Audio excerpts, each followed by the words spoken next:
آج صبح سے میری طبیعت کچھ ٹھیک نہیں تھی۔ ایسا لگ رہا تھا جیسے دل بیٹھا جا رہا ہو اور سر بھی چکرا رہا تھا، لیکن پھر بھی جیسے ہی اذان ہوئی میں ہمت کر کے اپنے بستر سے اٹھا اور آہستہ آہستہ قدم اٹھاتا ہوا مسجد کی طرف چل دیا۔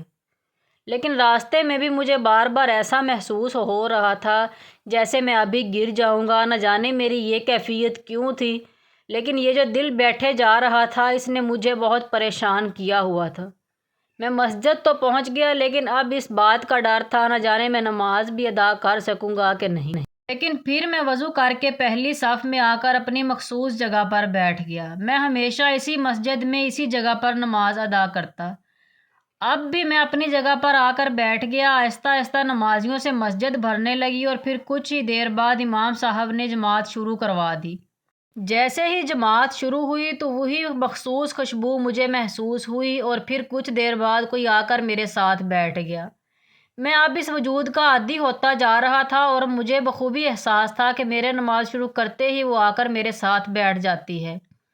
اس نے ہمیشہ لال دوپٹہ اوڑھا ہوتا ہے اور سب کو چھوڑ کے وہ میرے پاس آ کر بیٹھ جاتی ہے۔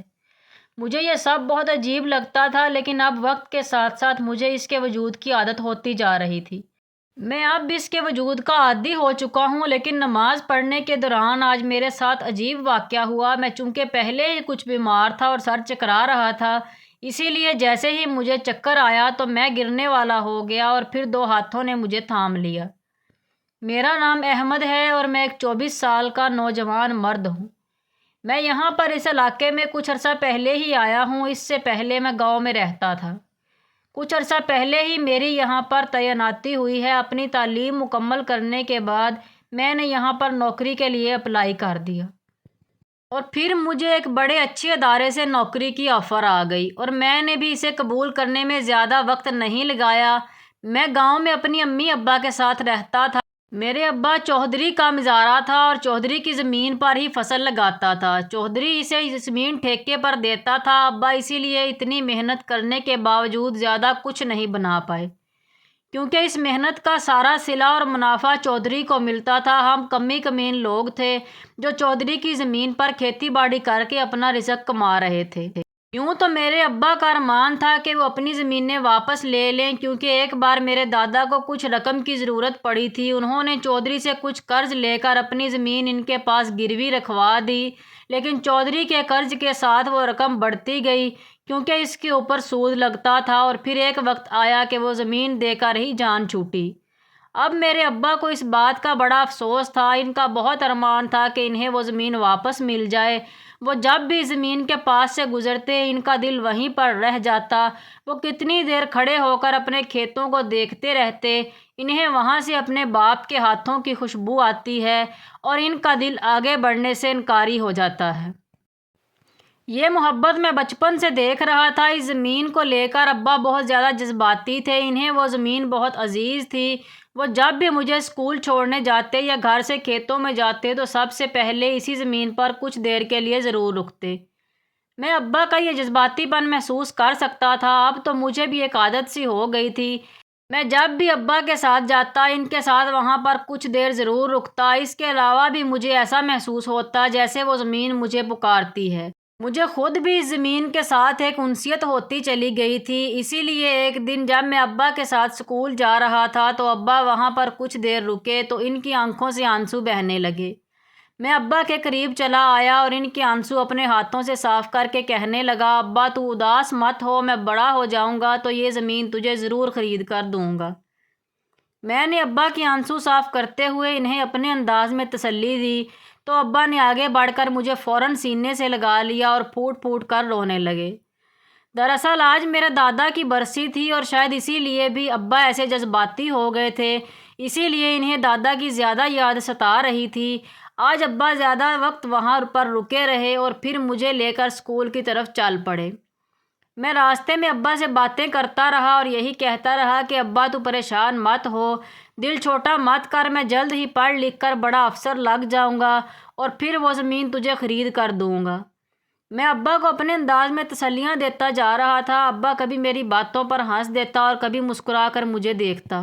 وقت اسی طرح گزرتا گیا۔ میں نے گاؤں کے اسکول سے ہی میٹرک بہت اچھے نمبروں میں پاس کر لیا۔ میری اس کامیابی پر اماں ابا بہت خوش تھے۔ انہیں اب لگ رہا تھا کہ جیسے میں کچھ بن جاؤں گا، کچھ کر کے دکھاؤں گا۔ ہمارے خاندان میں آج تک کوئی بھی لڑکا 5ویں سے آگے نہیں پڑھا تھا اور میں نے میٹرک اتنے اچھے نمبروں سے پاس کیا تھا، یہ ایک بہت بڑا اعزاز تھا۔ چودھری کو جب اس بات کی خبر پہنچی تو اس نے بھی حیرت کا اظہار کیا اور اپنے ایک کمی کے ہاتھ مجھے بلاوا بھیج دیا۔ اب میں چودھری کا بلاوا سن کر فطری طور پر تھوڑا پریشان ہو گیا۔ ابا کا خیال تھا کہ چودھری کا اس طرح بلانا کسی خطرے سے خالی نہیں، لیکن میں نے ابا کو تسلی دی اور کہا، ابا فکر مت کریں، میں آپ کے ساتھ ہی جاؤں گا۔ میں اب اتنا چھوٹا نہیں رہا تھا کہ حالات و واقعات کو سمجھ نہ سکتا۔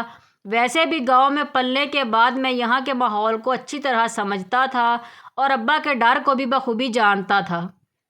اس لیے میں ابا کو لے کر شام کے وقت چودھری کے پاس چلا آیا۔ چودھری صاحب نے پہلے تو اپنے مخصوص انداز میں مجھے میٹرک اچھے نمبروں سے پاس کرنے پر مبارکباد دی اور پھر کہنے لگا کہ تیرے جیسے پڑھے لکھے اور ہونہار لڑکے کو ہماری حویلی میں بہت ضرورت ہے، تو میرے ساتھ لگ جا اور میری زمینوں کا کام سنبھال لے۔ اپنے انداز میں ان کو دیکھتا رہا اور ہر روز کی رپورٹ بنا کر مجھے دے دیا کرنا، تجھے اچھی تنخواہ مل جائے گی اور 2 وقت کا کھانا مل جایا کرے گا۔ لیکن میں نے چودھری کو اس آفر کو ٹھکرا دیا اور کہنے لگا، چودھری صاحب ابھی میں اس قابل نہیں کہ آپ کی زمینیں سنبھال سکوں، یہ نظام بہت بڑا ہے اور آپ کی زمینوں کے معاملات بہت نازک ہیں اور میں ابھی تجربہ کار نہیں ہوں، اسی وجہ سے مجھے تھوڑا سا اور پڑھنے دیں تاکہ میں تھوڑا تجربہ حاصل کر سکوں اور آپ کی زمینوں کو دگنا کر سکوں، نہ کہ آپ کو مجھ سے کوئی نقصان پہنچ جائے۔ میں نے معاملہ فہمی سے چودھری کے ساتھ بات کی تو چودھری میری سمجھداری کا قائل ہو گیا اور ابا بھی مجھے حیرت سے دیکھ رہا تھا کہ آخر میں نے یہ کس انداز میں بات ختم کی ہے۔ لہٰذا چودھری نے خوشی خوشی مجھے آگے پڑھنے کی اجازت دے دی اور میں اب بھی ابا کے ساتھ خوشی خوشی گھر واپس لوٹا۔ ابا کو یہی ڈر تھا کہ چودھری مجھے آگے نہیں پڑھنے دے گا، کیونکہ چودھری کو آج تک اس بات کا ہی ڈر تھا کہ اگر گاؤں کے لوگ پڑھ لکھ جائیں گے تو پھر اس کی غلامی کون کرے گا۔ اسی لیے جو بھی آگے پڑھنے کی کوشش کرتا تو چودھری اسی طرح کی آفریں لے کر اپنا پابند کر لیتا اور یوں لوگ چودھری کو عظیم سمجھتے ہوئے اس کی آفر کو قبول کر لیتے ہیں اور ساری عمر اس کی غلامی میں کاٹ دیتے۔ لیکن چونکہ میں پہلے سے ہی چودھری کے مزاج اور اس کے پینتروں کو اچھی طرح سمجھ چکا تھا، اسی لیے میں نے اس کا پینترا اسی پر الٹا دیا اور اب مجھے کسی بات کا کوئی ڈر نہیں تھا، کیونکہ چودھری نے مجھے بخوبی آگے پڑھنے کی اجازت دے دی تھی۔ میں مستقبل کے سہانے خواب سجائے شہر کے کالج میں پڑھنے کے لیے آ گیا۔ میں نے گورنمنٹ کالج کا انتخاب کیا تھا کیونکہ میرے پاس اتنے وسائل نہیں تھے کہ میں پرائیویٹ کالج کی فیسیں دے سکتا، اسی لیے گورنمنٹ کے ادارے میں ہی میں نے کامرس کے مضمون کو چنا اور پڑھائی میں لگ گیا۔ میں شاید اپنی کلاس کا سب سے غریب اور پینڈو لڑکا تھا۔ جہاں پر جتنے بھی لڑکے پڑھتے تھے وہ سب شہری لباس پہنتے تھے اور تھوڑے ماڈرن تھے۔ ان کے نزدیک میں سادہ سی شلوار قمیض جو میرے بدن پر ویسے ہی ڈھیلی ڈالی محسوس ہوتی تھی پہن کر رکھتا۔ یہی وجہ تھی کہ ساری کلاس نے مجھے پینڈو مشہور کر رکھا تھا، لیکن مجھے اس بات پر کوئی شرمندگی نہیں تھی۔ میں یہاں پڑھنے آیا تھا اور پڑھ کر اپنا مقصد حاصل کرنا چاہتا تھا۔ یہاں کے باقی اسٹوڈنٹ کی طرح میں اپنا وقت گزارنے نہیں آیا تھا۔ یہی وجہ تھی کہ جیسے ہی پہلے سمیسٹر کے امتحانوں کا رزلٹ سامنے آیا تو ساری کلاس میں نے ٹاپ کیا تھا۔ میرے اتنے اچھے نمبر دیکھ کر تو استاد صاحب بھی حیران تھے، کیونکہ ان کے خیال میں اتنا اچھا اسٹوڈنٹ میں نہیں تھا۔ اسی وجہ سے ہر وقت خاموش خاموش رہتا، لیکن اب جب کہ انہوں نے میری کامیابی کو اپنی آنکھوں سے دیکھا تو ان کی طرف سے مجھے بہت ہی شاباشی ملی۔ میں اب اور زیادہ محنت کرنے لگا تھا، کیونکہ میری نگاہوں کے سامنے میرا ایک مقصد تھا اور وہ مقصد تھا اپنے باپ کی زمین کو واپس حاصل کرنا۔ مجھے معلوم نہیں تھا کہ میں اس میں کتنا کامیاب ہوتا، لیکن اس بات کا یقین تھا کہ جلد ہی میں اس میں کامیاب ہو جاؤں گا۔ میری پڑھائی کے 4 سال کیسے گزرے مجھے پتہ ہی نہیں چلا۔ یہاں پر ہاسٹل میں رہتے ہوئے ہم ایک دوسرے سے تو واقف تھے، لیکن میں نے کبھی کسی کو دوستی والے دائرے میں داخل نہیں کیا تھا، کیونکہ میرا اپنا ایک مقصد تھا اور میں اسی مقصد سے پہلے کچھ حاصل نہیں کرنا چاہتا تھا۔ 4 سالوں کی محنت ایک بہت اچھے رزلٹ کے ساتھ جب سامنے آئی تو خوشی سے میرا چہرہ تمتما اٹھا تھا۔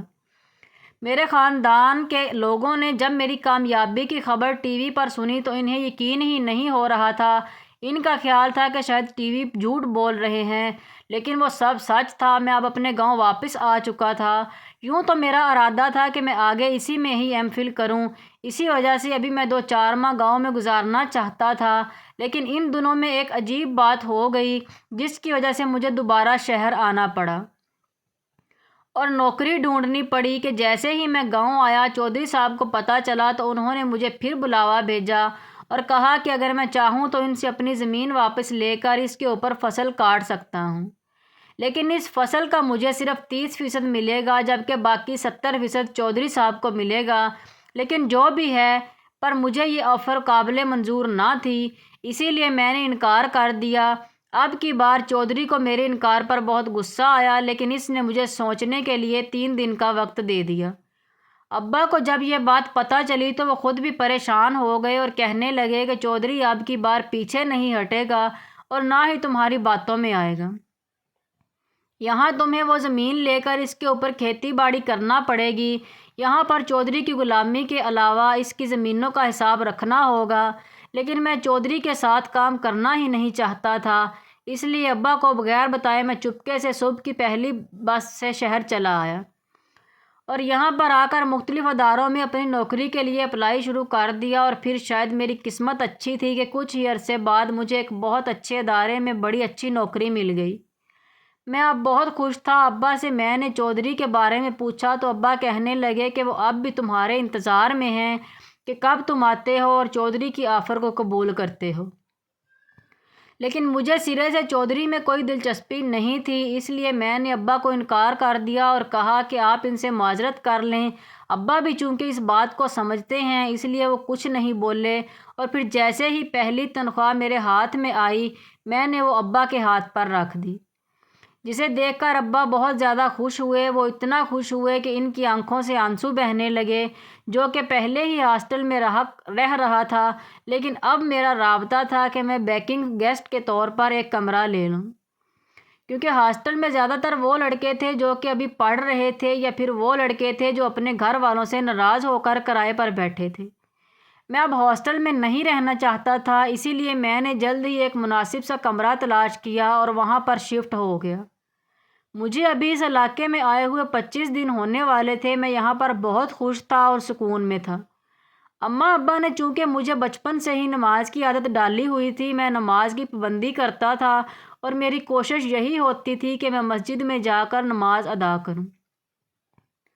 اسی لیے جیسے ہی اذان کی آواز سنائی دیتی میں وضو کر لیتا، مسجد میں جا کر باجماعت نماز ادا کرتا۔ مجھے جتنا سکون نماز ادا کرنے سے ملتا ویسے نہیں ملتا، اور اب اس علاقے میں چونکہ مجھے 25 دن ہونے والے ہیں اسی لیے میں روز ساری نمازیں مسجد میں ہی ادا کرتا۔ یہاں پر علاقے کے لوگوں سے میری جان پہچان ہو چکی تھی اور وہ سب کے سب بہت اچھے تھے۔ ایک دن پھر میں نماز ادا کرنے کے لیے مسجد میں گیا تو مجھے وہاں پر سرخ آنچل والی ایک لڑکی دکھائی دی تھی۔ میں حیران رہ گیا اور اس لڑکی کو دیکھنے لگا۔ وہ میرے نماز پڑھنے کے بعد اب بھی وہیں کھڑی تھی۔ اب میں سوچ رہا تھا کہ آخر اس لڑکی کا یہاں پر کیا کام ہے، لیکن میں اسے نظر انداز کرتا گھر چلا آیا۔ اب ہر نماز کے وقت ایسا ہی ہونے لگا تھا۔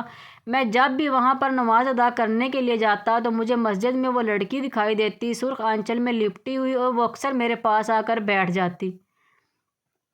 میں نے ایک دن اسے ڈانٹ دیا اور کہا کہ تم یہاں پر کیوں آتی ہو اور پھر آ کر میرے پاس بیٹھ جاتی ہو، لیکن وہ چپ چاپ میری ڈانٹ سنتی رہی اور پھر خاموشی سے اس نے اپنا چہرہ دوسری طرف کر لیا۔ میں مزید حیران ہو گیا اور سوچ میں پڑ گیا۔ مجھے یہ سب باتیں ہضم نہیں ہو رہی تھیں، مجھے بہت عجیب لگ رہا تھا۔ مجھے ایسا لگ رہا تھا جیسے اس طرح میرے کردار پر انگلیاں اٹھائی جائیں گی، لیکن پھر بھی میں نے مسجد کے امام صاحب سے بات کرنے کا فیصلہ کیا۔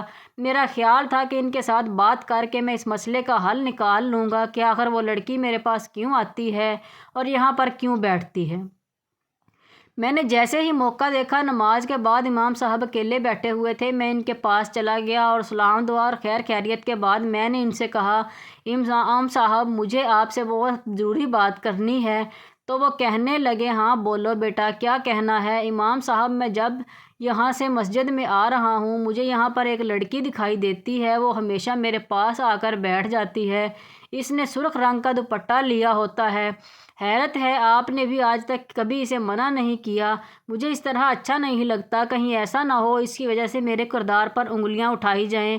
میں اس مسجد میں اور اس علاقے میں ایک اچھی شہرت کا حامل ہوں، یہ نہ ہو کہ اس کی وجہ سے میری شہرت خراب ہو جائے۔ میں نے امام صاحب سے ساری بات ایک ہی سانس میں کہہ دی تو وہ کہنے لگے کہ یہ تم کس کے بارے میں بات کر رہے ہو؟ کون سی لڑکی؟ کیسی لڑکی؟ یہاں پر تو کوئی لڑکی نہیں آتی۔ امام صاحب نے حیرت کا اظہار کیا اور مجھ سے کہا، لیکن میرے تو پیروں تلے سے زمین ہی کھسک گئی۔ مجھے اس بات کا یقین ہی نہیں آ رہا تھا کہ امام صاحب نے مجھ سے یہ سب کہا ہے۔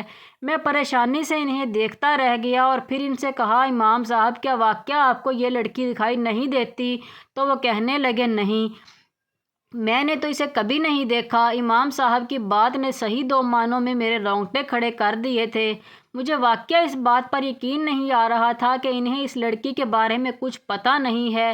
نہ جانے میں کس کیفیت میں وہاں سے اٹھا اور گھر تک چلا آیا۔ وہ لڑکی کیا صرف مجھے دکھائی دیتی ہے؟ اور اگر وہ صرف مجھے دکھائی دیتی ہے تو وہ کون ہے؟ اپنے آپ میں یہ سوال میرے سامنے آ کر کھڑا ہو گیا اور اس کا جواب جو مجھے لگ رہا تھا وہ میری ہڈیوں میں خوف پیدا کرنے کے لیے کافی تھا۔ اگلے دن گو کہ میں مسجد نہیں جانا چاہتا تھا، مجھے اس لڑکی سے خوف آ رہا تھا اور مجھے ڈر تھا کہ کہیں کچھ غلط نہ ہو جائے، لیکن پھر بھی میں خود کو مسجد جانے سے روک نہیں پایا۔ وہ لڑکی وہاں پر آج بھی موجود تھی اور جیسے ہی میں نے نماز شروع کی تو اسی طرح میرے برابر آ کر بیٹھ گئی۔ نماز کے دوران بھی مجھے اس سے عجیب سا خوف محسوس ہو رہا تھا۔ میں نے آج غور کیا، اس لڑکی میں عجیب سا اسرار تھا، اس لڑکی میں کوئی جادو محسوس ہوتا تھا، کچھ ایسا لگتا تھا جیسے کچھ الگ سا ہے۔ میں نے جیسے تیسے کر کے نماز ختم کی، لیکن نماز ختم کرتے ہی میں ایک دم چکرا کر گر گیا، لیکن گرنے سے پہلے میں نے دیکھ لیا تھا کہ مجھے ان دو ہاتھوں نے تھام لیا ہے۔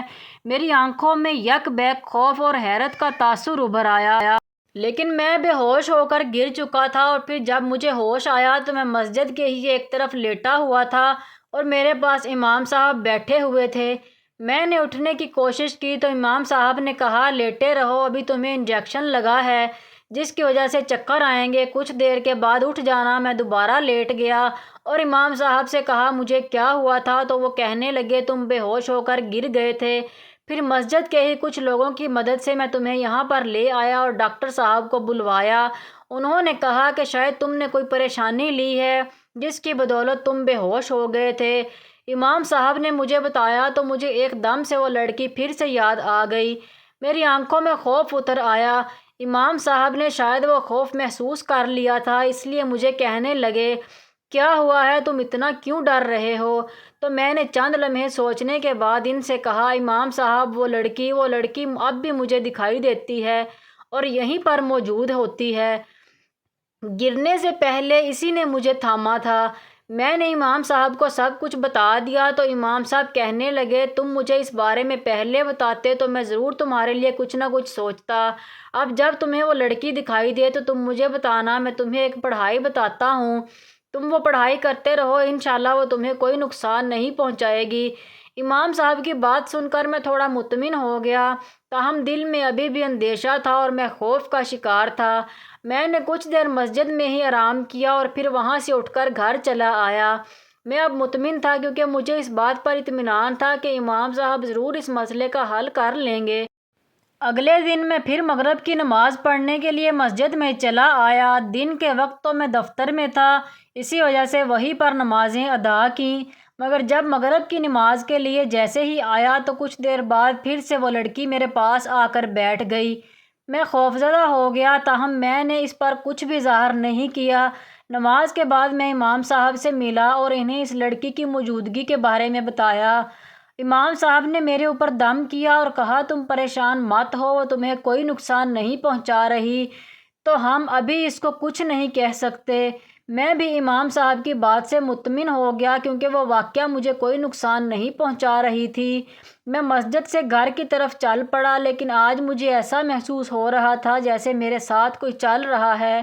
میں نے مڑ کر دیکھا لیکن وہاں کوئی بھی نہیں تھا، تاہم یہ احساس شدید تھا کہ میرے ساتھ کوئی چل رہا ہے۔ میں گھر تک آ گیا اور گھر کا دروازہ کھول کر اندر آ گیا۔ چونکہ میں نے پہلے ہی آپ کو بتایا تھا کہ میں یہاں پر اکیلا رہتا ہوں، اماں ابا تو ابھی بھی گاؤں میں ہی ہوتے ہیں۔ میں گھر کے اندر آیا تو دروازہ بند کر کے جیسے ہی مڑا تو میرے پیچھے وہ لال دوپٹہ اوڑھے وہ لڑکی کھڑی تھی۔ میرے پیروں تلے سے تو جیسے زمین ہی کھسک گئی۔ میں نے اس کی طرف دیکھا اور خوفزدہ لہجے میں اس سے پوچھا، تم یہاں کیسے؟ میں نے ہکلاتے ہوئے اسے کہا تو وہ کہنے لگی، مجھ سے ڈرو مت، میں تمہیں ڈرانے کے لیے نہیں آئی ہوں، میں تمہاری مدد کرنا چاہتی ہوں۔ اس نے مجھ سے کہا تو میں حیرت سے اس کی شکل دیکھنے لگا اور اس سے پوچھا، میری مدد لیکن کیسے؟ تو وہ کہنے لگی، کیا تمہیں اپنے باپ کی زمین چودھری سے واپس چاہیے؟ تو میں نے ہاں میں سر ہلا دیا اور کہا، ہاں مجھے واپس تو چاہیے، لیکن تمہیں اس کے بارے میں کیسے معلوم؟ وہ کہنے لگی، مجھے سب معلوم ہے، میں سب جانتی ہوں۔ دراصل میں بھی اسی زمین میں رہتی تھی، میں بھی اپنے ماں باپ کے ساتھ وہیں پر تھی، لیکن چودھری نے تمہارے باپ کی زمین پانے کے لیے جب ان کی کھڑی فصلوں کو آگ لگا دی تو میرے ماں باپ بھی اس میں جل گئے، میں بھی اس میں بری طرح جل گئی تھی، لیکن پھر میرے ماں باپ کا تو انتقال ہو گیا، لیکن میں کسی طور بچ گئی۔ میں چودھری سے اپنا بدلہ لینا چاہتی تھی۔ تمہارے باپ کے باپ کو ہمارے بارے میں علم تھا، اس نے کبھی ہمیں تنگ نہیں کیا اور ہمیں ہر ممکن طور پر وہاں رہنے کے لیے سہولت دی، لیکن چودھری کی وجہ سے ہم دربدر ہو گئے، میرے ماں باپ مجھ سے بچھڑ گئے۔ میں اس وقت سے چودھری سے بدلہ لینا چاہتی ہوں۔ اب میں چاہتی ہوں کہ تمہیں وہ زمین واپس مل جائے، کیونکہ مجھے پتہ ہے کہ وہ زمین تم لوگوں کے لیے کیا حیثیت رکھتی ہے۔ تمہارا باپ جس طرح ترستی ہوئی نگاہوں سے اس زمین کو دیکھتا ہے، میں اس کے جذبات اور احساسات کو سمجھتی ہوں، لیکن میں اکیلی کچھ نہیں کر سکتی۔ مجھے اس کام میں تمہارا ساتھ چاہیے۔ میں تمہیں دولت لا کر دوں گی، تم چودھری کو وہ دے دینا اور اپنی زمین واپس لے لینا۔ میں اسی لیے گاؤں سے تمہارے ساتھ یہاں پر آئی تھی، کیونکہ وہاں پر میں اپنی بات تم سے نہیں کر سکتی تھی۔ اس لڑکی نے اتنی تفصیل سے سارے واقعات بیان کیے کہ میں حیرت سے اس کی طرف دیکھتا رہ گیا۔ مجھے یقین نہیں آ رہا تھا کہ وہ میرے بارے میں اتنا کچھ جانتی ہے، لیکن پھر یقین نہ کرنے کی وجہ بھی نہیں تھی۔ میں نے اسے کہا، ٹھیک ہے، میں خود بھی وہ زمین واپس چاہتا ہوں، اسی لیے یہاں شہر میں چلا آیا تھا تاکہ محنت کر کے پیسے جمع کر کے چودھری سے وہ زمین واپس لے سکوں، لیکن اگر تم میری مدد کرنا چاہتی ہو تو میں اس کے لیے تیار ہوں۔ میں نے اس لڑکی سے کہا اور پھر وہ کہنے لگی، میں جب اگلی بار تم سے ملوں گی تو پھر تمہیں سب کچھ سمجھا دوں گی، اور اگلے ہی لمحے وہ وہاں سے چلی گئی۔ اس کے جانے کے بعد میں ایک دم سے اپنے بستر پر گر سا گیا تھا۔ مجھے یقین نہیں آ رہا تھا کہ ایک جن زادی میری مدد کرنے کو تیار ہے، اور میں اتنی دیر ایک جن زادی سے باتیں کرتا رہا۔ مجھے یقین نہیں آ رہا تھا کہ وہ اتنے وقت سے میرے سامنے موجود تھی، اور اب جب میں اس بارے میں سوچ رہا تھا تو میرے رونگٹے کھڑے ہو رہے تھے۔ میں شدید پریشان تھا، لیکن ایک بات کا اطمینان تھا کہ وہ لڑکی میری مدد ضرور کرے گی، کیونکہ مجھے اس کی آنکھوں میں سچائی نظر آ رہی تھی اور میں جانتا تھا کہ وہ سب کچھ سچ بول رہی ہے۔ اگلے دن دفتر سے آنے کے بعد میں نے گاؤں جانے کی تیاری کر لی، کیونکہ مجھے 2-3 چھٹیاں آ رہی تھیں، تو میں نے سوچا کہ اتنا وقت ہو گیا ہے، اپنے ماں باپ کے ساتھ تھوڑا وقت گزار لوں۔ ویسے بھی مجھے ان کی یاد ستا رہی تھی، میں کبھی اتنے دن ان سے الگ نہیں رہا، اور اب پہلی بار اتنے دن ان سے دور تھا۔ میں گاؤں میں چلا آیا۔ اماں ابا تو مجھے یوں اچانک سامنے دیکھ کر کھل اٹھے تھے، وہ دونوں تو مجھے دیکھ دیکھ کر اپنی آنکھیں سیراب کر رہے تھے۔ اماں جلدی سے میرے لیے میری پسند کا کھانا بنانے لگ گئی اور میں ابا کے ساتھ بیٹھ کر ادھر ادھر کی باتیں کرنے لگا۔ اچانک میں نے ابا سے کہا، ابا آپ دعا کرو، ایک جگہ پر میری ایک بڑی نوکری کی بات چل رہی ہے، اس میں مجھے کافی تنخواہ بھی ملے گی اور کافی پیسے بھی بونس کے طور پر ملیں گے، آپ دعا کرو وہ کام ہو جائے تو پھر ہم چودھری سے وہ زمین خرید سکیں گے۔ ابا کی آنکھوں میں حیرت اور خوشی کی امید چمک اٹھی اور وہ کہنے لگے، کیوں نہیں ہوگا، میرا رب سونا تیرے سارے کام آسان کر دے گا۔ ابا نے مجھے دعا دیتے ہوئے کہا۔ میں ابا کو اس جن ذات کے بارے میں نہیں بتا سکتا تھا، کیونکہ گاؤں میں جنات کے بارے میں بہت غلط افواہیں موجود تھیں۔ اگر میرے حوالے سے اس طرح کی کوئی افواہ نکل جاتی تو سب یہی سمجھتے کہ میرے اوپر جنات عاشق ہے یا وہ جن زادی مجھے تنگ کرتی ہے۔ لیکن ایسا کچھ تھا ہی نہیں۔ وہ تو میری مدد کرنا چاہتی تھی کیونکہ اسے خود بھی چودھری سے بدلہ لینا تھا۔ اسی لیے میں نے ابا کو جن زادی کے بارے میں نہیں بتایا، اور اماں کو تو بتانے کا سوال ہی پیدا نہیں ہوتا تھا کیونکہ اماں تو فوراً پریشان ہو جاتی ہیں اور مجھے تو گھر سے باہر بھی نکلنے نہیں دیتی۔ لیکن اب میرے لیے بھی یہ عزت بے عزتی کا سوال بن گیا تھا کہ مجھے ہر صورت وہ زمین لازمی حاصل کرنا تھی۔ میں 2 دن گاؤں میں رہا اور دونوں دن اس زمین پر جا کر اسے دیکھتا رہا، اور حیرت کی بات تھی کہ مجھے وہ جن زادی وہاں پر بھی دکھائی دی۔ شاید وہ بھی اپنی زمین سے اتنی ہی اداس تھی جتنی میرے ابا اداس تھے۔ وہ وہاں پر چل پھر رہی تھی۔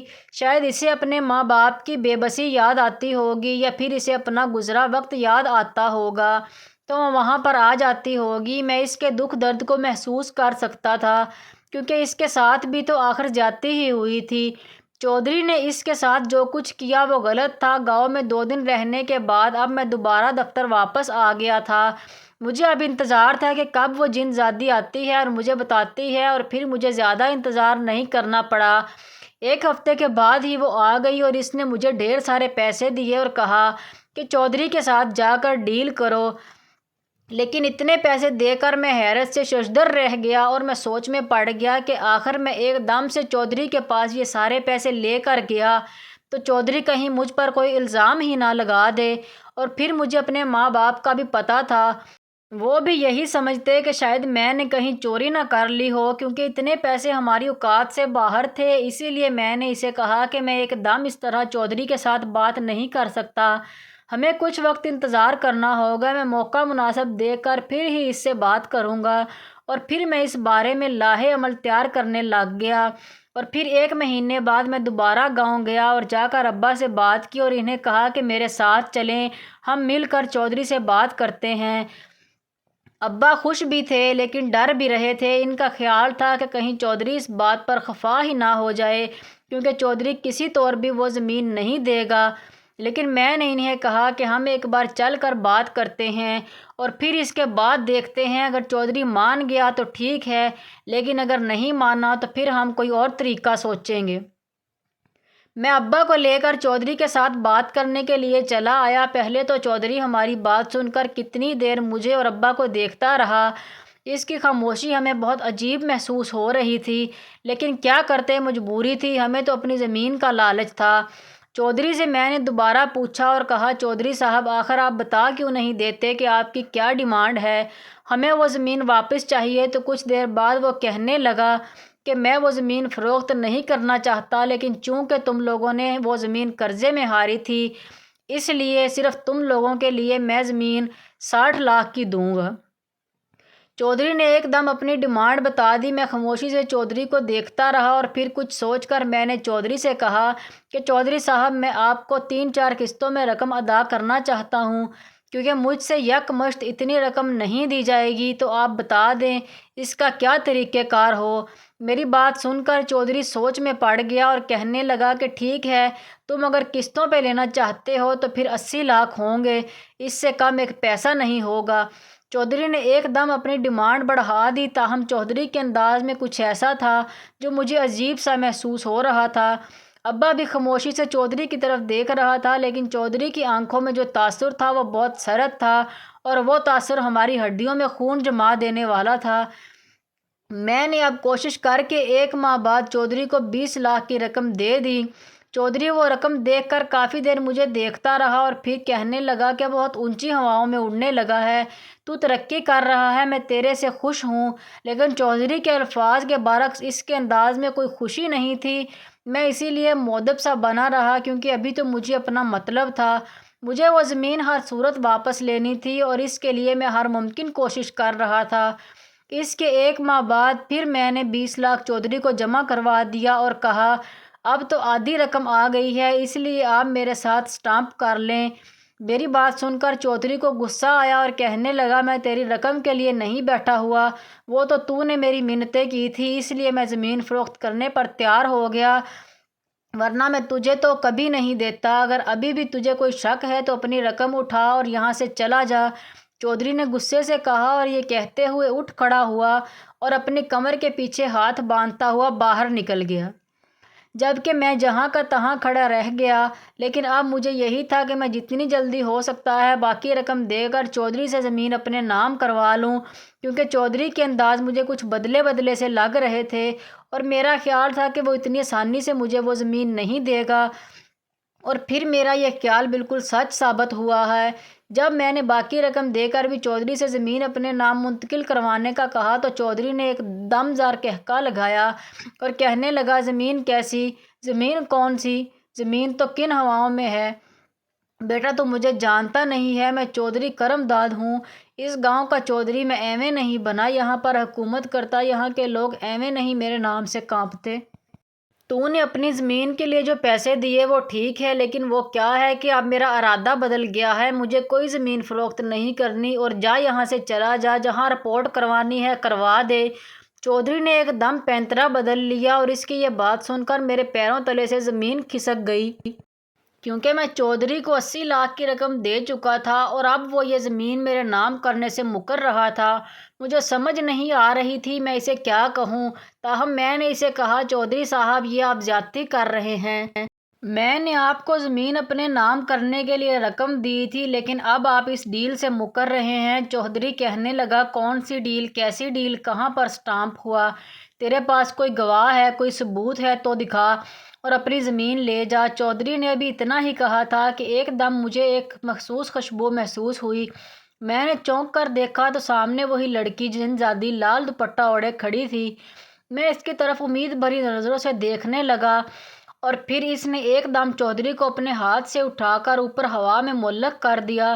چودھری خوفزدہ ہو گیا، اس کی آنکھیں باہر کو نکل آئیں اور وہ اپنے بچاؤ میں ہاتھ مارنے لگا، لیکن اس لڑکی نے اسے نہیں چھوڑا۔ میں نے آگے بڑھتے ہوئے چودھری سے کہا، چودھری صاحب اب آپ کا دور ختم ہو چکا ہے، اب آپ مان لیں کہ آپ کی حکومت ختم ہو رہی ہے۔ آپ اگر میرے نام وہ زمین نہیں کرنا چاہتے تو مت کریں، اگر آپ میری رقم بھی نہیں دینا چاہتے تو مت دیں، لیکن آج کے بعد آپ یہاں کسی کو نظر نہیں آئیں گے۔ آج کے بعد چودھری کرم داد کون تھا، کہاں تھا، کدھر گیا، یہ سب ایک خواب بن کر رہ جائے گا۔ اس لیے کہ آپ سوچ بدل لیں، آپ نے کیا کرنا ہے۔ میں نے چودھری کے ہی انداز میں اس سے بات کی تو چودھری مجھے اشارے کرنے لگا، کیونکہ آواز تو اس کی گلا دبنے کے باعث پھنسی ہوئی تھی۔ میں نے اشارے سے اس جن زادی سے کہا کہ چودھری کو نیچے اتار دو، اور پھر جیسے ہی چودھری نیچے اترا تو صوفے کے اوپر بیٹھ گیا اور اپنا سر پیچھے گرا لیا اور ساتھ گہرے گہرے سانس لینے لگا۔ میں نے چند لمحے اسے دیکھتے رہنے کے بعد اسے کہا کہ اب آپ ان کاغذات پر سائن کریں گے یا پھر میں دوبارہ آپ کے لیے کوئی بندوبست کروں۔ چودھری نے فوراً آگے بڑھ کر وہ کاغذات جو میں پہلے ہی لے کر آیا تھا ان پر فٹافٹ انگوٹھے لگانے شروع کر دیے۔ میں تعصب سے چودھری کو دیکھتا رہا، اگر وہ پہلے ہی میری بات مان جاتا تو آج ایسا نہ ہوتا، لیکن شاید ایک بار کا سبق چودھری کے لیے ساری زندگی کے لیے کافی ہوگا۔ چودھری نے ان کاغذات پر سائن کر کے میری پرکھوں کی زمین میرے نام منتقل کر دی۔ میں وہ کاغذات لے کر خوشی خوشی ابا کے پاس واپس آیا۔ ابا نے جب ان کاغذات کو دیکھا تو ایک دم زمین پر ہی سجدہ کرنے لگے۔ انہیں جیسے اس بات کا یقین ہی نہیں تھا کہ وہ دوبارہ زمین کے مالک بن جائیں گے۔ کتنی دیر ابا سجدے میں پڑے روتے رہے اور میں انہیں دیکھ کر اپنے آنسو بہانے لگا۔ میں اسی وقت ابا کو لے کر اس زمین پر چلا آیا۔ اب ابا کھلے عام اس زمین پر گھوم پھر سکتا تھا اور اپنے برسوں کی پیاس بجھا سکتا تھا، اور ایسا ہی ہوا۔ ابا جان اس ساری زمین میں چکر لگانے لگا۔ ابا کو اتنا خوش میں نے زندگی میں پہلے کبھی نہیں دیکھا اور اس وقت ابا کی خوشی کا عالم دیکھنے والا تھا۔ ابا وہاں پر گھوم پھر کر بچوں کی طرح خوش ہو رہے تھے اور میں انہیں خوش دیکھ کر بہت خوش تھا۔ مجھے یقین نہیں تھا کہ میں ایک دن وہ زمین حاصل کرنے میں کامیاب ہو جاؤں گا۔ میں اس معاملے میں بہت خوش قسمت رہا کہ میں نے اپنے باپ کے لیے وہ جو سوچا وہ پا لیا۔ ابا کو اتنی خوشی ان کے زندگی میں دے سکا۔ ابا نے زمین سے آ کر میرے ہاتھ چوم لیے اور اپنے ماتھے سے لگا کر رونے لگا۔ میں ابا کے دونوں ہاتھ تھام کر انہیں دلاسا دینے لگا۔ مجھے امید تھی کہ میرا ابا اسی طرح خوش ہوگا، لیکن اتنا زیادہ کام مجھے اندازہ نہیں تھا۔ ابا نے اب اسی زمین پر فصل لگانی شروع کر دی ابا بہت خوش تھا اور بہت محنت سے کام کر رہا تھا، لیکن وہ کہتے ہیں کہ ابھی ہماری خوشیوں کو صحیح طرح سے عروج نہیں ملا تھا کہ چودھری پھر ایک دن پولیس لے کر چلا آیا۔ اس نے میرے اوپر کیس کیا تھا کہ میں نے زبردستی اس سے کاغذات پر سائن کروائے اور زبردستی اس سے یہ زمین ہتھیائی، جبکہ ایسا کچھ بھی نہیں تھا۔ پولیس کو دیکھ کر ابا بے حد پریشان ہو گیا اور دونوں ہاتھ جوڑ کر ان کی منتیں کرنے لگا، جبکہ میں اپنی جگہ قائم تھا اور سوچ بچار میں مصروف تھا، کیونکہ میرا اندازہ تھا کہ چودھری اس طرح کرے گا۔ اسی لیے میں نے اس کے متعلق سوچ رہا تھا کہ اتنے میں مجھے دوبارہ وہ جن زادی دکھائی دی۔ وہ جن زادی قریب آئی اور پھر ان تھانے داروں کو مخاطب کر کے کہنے لگی کہ یہ چودھری جھوٹ بول رہا ہے، یہ سارے کاغذات اس نے خود سائن کیے ہیں۔ میں وہاں پر موقع پر گواہ موجود تھی اور وہ کہ چودھری اس طرح کرے گا، اسی لیے میں اس کے متعلق سوچ رہا تھا۔ چودھری تو رقم لے کر زمین بھی ہتھیانے کے چکروں میں تھا، لیکن پھر نہ جانے اسے کس طرح ان کے حال پر رحم آ گیا اور اس نے وہ زمین ان کے نام کر دی۔ لیکن چودھری نے کہا کہ یہ لڑکی جھوٹ بول رہی ہے، نہ جانے وہ کون ہے کون نہیں، میں اسے نہیں جانتا اور میں تو اس کو آج پہلی بار دیکھ رہا ہوں۔ لیکن تھانے دار اب کبھی مجھے دیکھتا اور کبھی چودھری کو۔ ویسے تو اس نے چودھری سے پیسے کھائے ہوئے تھے، اسی لیے وہ چودھری کا حکم ہی مانتا تھا، لیکن اب کی بار چونکہ معاملہ ایک لڑکی کا تھا اور اس نے بطور گواہ میرے حق میں گواہی دی تھی، اسی لیے تھانے دار ذرا خاموش تھا۔ اتنے میں اس جن زادی نے چودھری سے کہا کہ ذرا سائڈ پر آ کر میری بات سنو۔ چودھری حیران ہوتا ہوا تھوڑا آگے ہو گیا اور اس کی بات سننے لگا۔ نہ جانے اس نے چودھری سے کیا کہا کہ چودھری کا رنگ فک ہو گیا اور وہ پیلا زرد پڑ گیا۔ چودھری وہاں سے ہو کر واپس آیا تو اس نے تھانے دار سے کہا کہ ٹھیک ہے، جو بھی معاملہ ہے ہم آپس میں کر لیں گے، ابھی اس بات کو جانے دو۔ تھانے دار ذرا اکھڑ مزاج کا تھا، غصہ ہوتا ہوا وہاں سے چلا گیا، جبکہ چودھری اب بھی وہیں پر کھڑا خوف اور حیرت کے مارے اس لڑکی کو دیکھ رہا تھا۔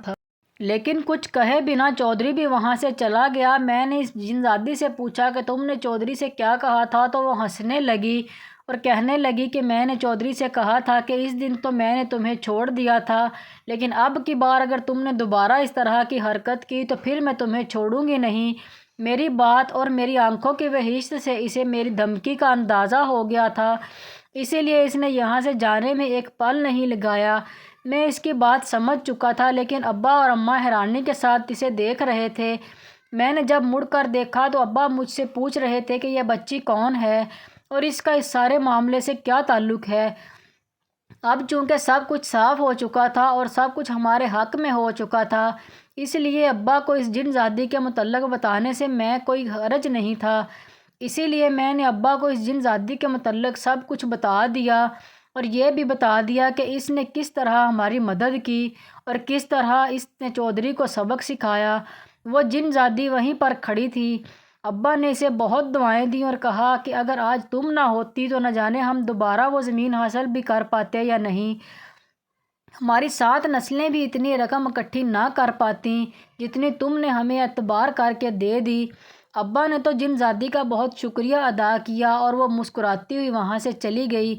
میں اب مطمئن تھا کہ ابا ایک کام سے لگ گئے ہیں اور چودھری کا ڈر بھی دل و دماغ سے اتر چکا ہے۔ چودھری اب کئی برسوں تک یہاں کا رخ نہیں کرے گا۔ مجھے اچھی طرح اندازہ تھا کہ اگر وہ آیا بھی تو وہ جن زادی ہے نا۔ میں اب مطمئن ہو کر دوبارہ شہر آ چکا تھا۔ میں اب صرف 1 مہینہ ہی یہاں پر کام کرنا چاہتا تھا، کیونکہ اب میں استعفیٰ دے کر ابا کے ساتھ اپنی زمین کو آباد کرنا چاہتا تھا۔ میں نے ابا کو ابھی یہ نہیں بتایا تھا، کیونکہ میں انہیں سرپرائز دینا چاہتا تھا اور ان کے چہرے پر جو خوشی کی چمک آتی اسے اپنی آنکھوں سے دیکھنا چاہتا تھا۔ اسی لیے یہاں پر آتے ہی میں نے سب سے پہلا کام استعفے کا کیا اور اس مسجد میں جا کر ان امام صاحب کا شکریہ ادا کیا، جن کی بدولت میں مسجد میں جاتا رہا اور وہ لڑکی مجھے وہیں پر ملی۔ میں اب یہاں سے اپنا کام ختم کر کے واپس گاؤں جا رہا تھا اور اب اماں کا اصرار تھا کہ تمہیں شادی کر لینی چاہیے، کیونکہ زمین بھی مل چکی تھی، نوکری بھی کر لی تھی اور اب صرف گھر ہی آباد کرنا رہ گیا تھا۔ لیکن اماں جب بھی میری شادی کا نام لیتی تو میری نگاہوں کے سامنے وہ جن زادی گھوم جاتی جس نے میرے لیے اتنی قربانی دی۔ میں اس کے دل کی حالت سے اچھی طرح باخبر تھا۔ مجھے معلوم تھا کہ وہ مجھ سے محبت کرتی ہے، لیکن اس نے کبھی مجھے یہ بات جتائی نہیں اور نہ ہی میں نے کبھی اس کے اوپر ظاہر کیا کہ میں یہ جانتا ہوں۔ کیونکہ کچھ باتیں کہے بنا ہی سمجھ جاتے ہیں۔ اگر میں اس کے کہے بنا اس کے دل کی بات سمجھ چکا تھا تو میں اس پر ظاہر کر کے اسے شرمندہ نہیں کرنا چاہتا تھا، اسی لیے میں نے یہ بات اپنے دل میں دبا لی اور اماں کو ابھی فصل کے آنے تک روک لیا۔ لیکن کون جانے تب تک اماں رکتی ہے یا نہیں، اور تب تک اس جن زادی کا خیال میرے دل سے اترتا ہے یا نہیں۔